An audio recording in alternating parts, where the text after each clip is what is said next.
One of the things that happened to me quite early in my career that made me realize what was going on, I went to some basement with about 100 other bankers, and there were this semicircle of plastic chairs, and we all sat there, all men, and then these two women took out an assortment of marital aids and just proceeded to have sex with each other while people were doing coke and people were watching, and then they got some people in the front row and then just started f***ing them. There's something grotesque about 100 men in suits watching two women going at it hammer and tongs. And I remember thinking, okay, this place is a little bit mad. I was an investment banker for 12 years, between 1996 and 2008. It's an incredibly secretive world. No one really seems to understand it. I thought it was about time someone explained what really happens.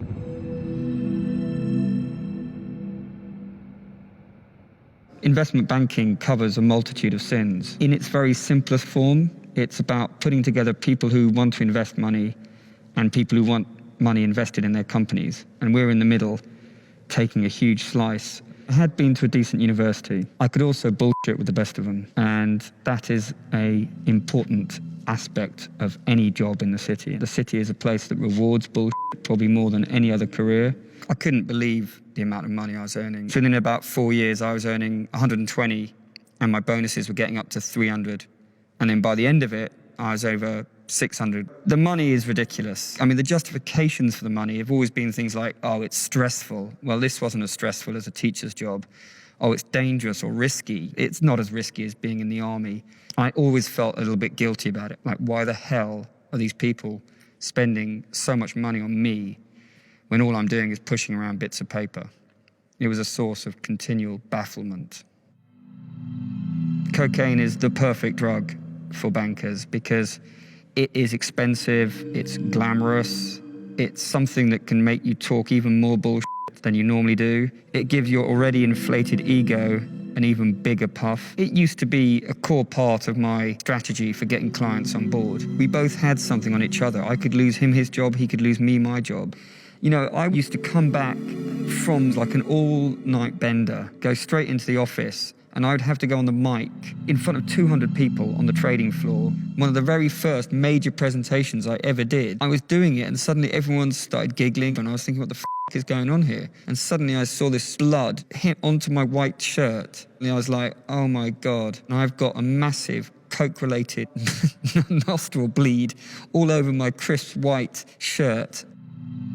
It's the perfect job for a psychopath. If you look at what psychopaths are, and I'm not talking about Hannibal Lecter here, I'm talking about actual, normal, everyday psychopaths. They are manipulative. They are often charming. They hate jobs that require serious qualifications. They are people who don't show remorse or have empathy.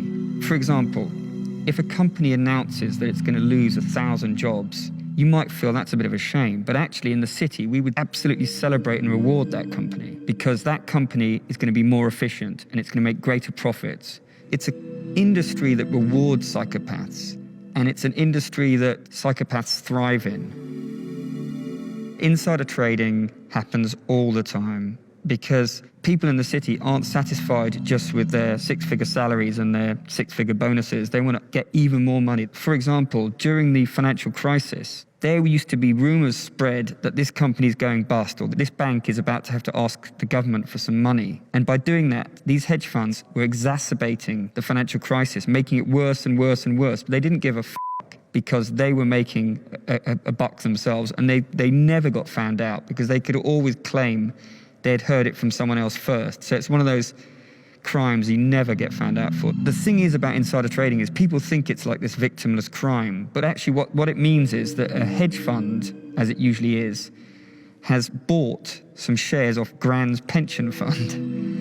And that Grand's pension fund has unwittingly sold it to them, not realizing the share price is about to rocket when it gets taken over. So in fact, it's not a victimless crime. They're stealing directly off your granny. It's really simple. You just got a bunch of really clever, greedy, ruthless people together, and the rewards are massive and the risks of getting caught are negligible. So they are going to do everything in their power via insider trading, spreading false rumors, market manipulation, anything. They'll just game the system to make a fast buck. And unless they really sort out regulation, it will always be the case. I was playing for the team that was on the side of corporations that were raping this planet.